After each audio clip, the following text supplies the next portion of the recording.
So today's video is about low self-confidence when you have to get out there and network. Okay, you don't have to do anything. First of all, notice that, right? You don't have to get out there and do anything. If that's something you're putting on yourself and you are just not feeling comfortable, you want to probably check that first. You want to look at, like, why do you feel so uncomfortable? Why do you feel like you don't want to put yourself out there? So that's the first thing that you want to look at. But if you are in a networking situation or you're getting on a call and maybe having a first time conversation or even second time conversation with someone, maybe it's a first date, maybe you're just getting back out into the dating world and you're having first time conversations and you're feeling nervous and anxious, this video can help. Okay, so the art of listening. Let's think about this for a minute. For two people to have a conversation, one has to be talking and one has to be listening. Now, that doesn't mean that only one person gets to talk, but what it means is while one person is talking, the other person should be actively listening. Are you paying attention to the person's body language? Are you making eye contact?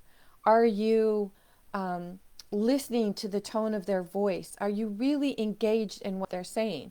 Or are you waiting for them to stop talking so you can start talking?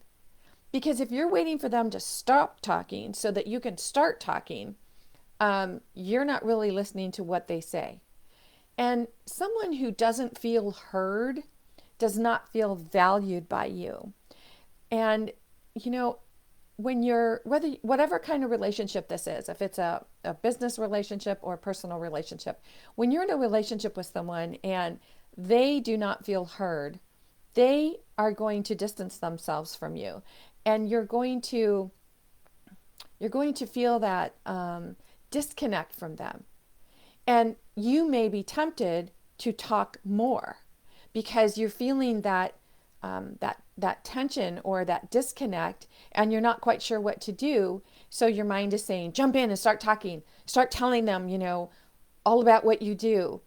But people can feel when they're not being heard. Think about it. Have you ever been in this situation where you've been sharing something meaningful to you, something that, you're really passionate about, and you can tell that the person you're talking to is not interested or looking around the room and, trying to find an out, or maybe trying to find someone more engaging to speak to? How does it make you feel?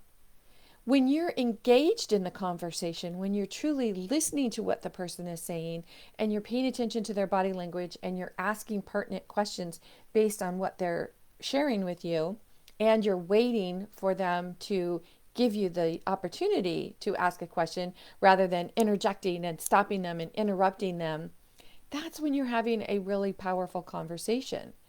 Now, sometimes, most of the time, when we're in a long-term relationship with someone, whether it's a friend, a family member, a spouse, even your children, we get in habits of how we talk to people.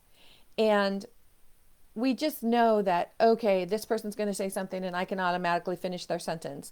Or this person is always doing this way. And so I'm just going to be, um, you know, I can't think of the word that I want, but think about, all right, think about their needs. You just know what their needs are. Anticipate their needs. That's the word I was looking for. So you anticipate their needs right away. And then you say, oh, okay. And you jump in and you do it.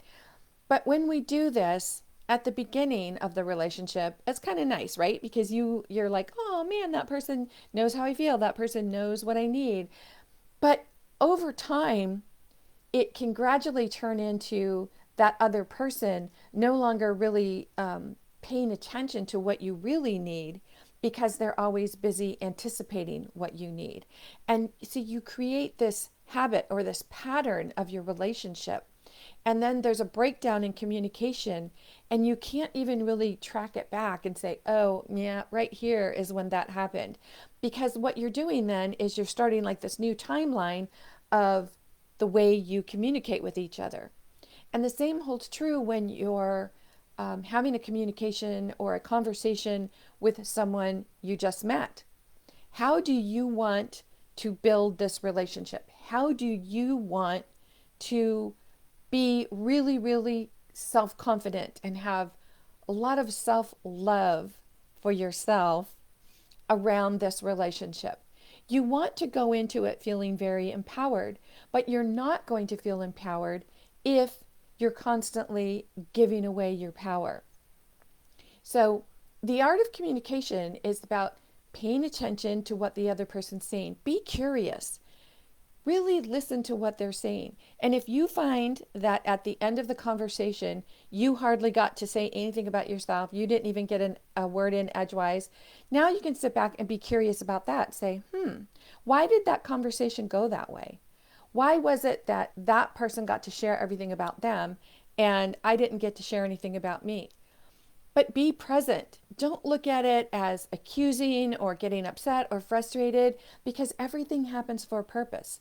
Perhaps that was exactly what was meant to happen during that conversation. Maybe that person needed to monopolize the conversation and you were feeling a need for that person. But pay attention if that becomes a pattern for you. If you find that you're constantly connecting with people or in relationships where you really do not feel heard, now this is an opportunity for you to go within and say, why does this keep showing up in my life? But remember, be curious about it. Don't be upset about it. Don't be angry about it. No blaming the other person. Because if it's happening over and over again, it's something that you're choosing to allow to happen. And you're choosing to allow it to happen because of the feelings and emotions that are coming up for you. Everything is about our feelings and emotions. And just keep telling yourself, like, my feelings drive my life, because they really do.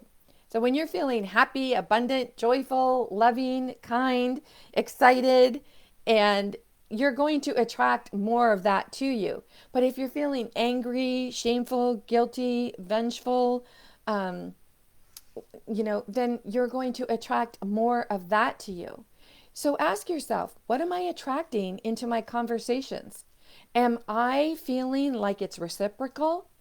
Do I feel like when this person shares, I get to share? And am I open to sometimes there's conversations when the other person needs to share and I simply am there to listen? Likewise, flip it around. Do I get enough of those conversations where I get to share and the other person simply gets to listen? This is how you can really pay attention to whether you're in your power, meaning you're feeling very high in all levels of self-confidence, self-worth, self-esteem, self-love, self-image, or you're feeling low in your levels of self.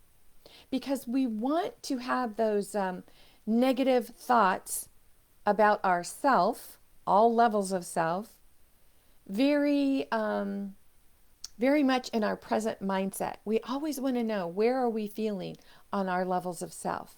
Are we feeling negative? Because if we are, that's how we're going to go into a conversation. So whatever conversations you're having, whether they're personal or professional, remember to practice the art of listening. If you need any help with anything on your levels of self, visit masteringyourbeliefs.com. There's something there for every level that you're at.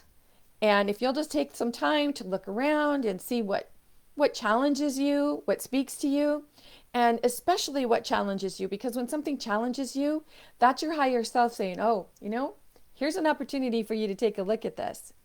And if you have any questions, remember, ask your sensei. I'm here for you. In the meantime, this is Nancy Muller saying ciao for now.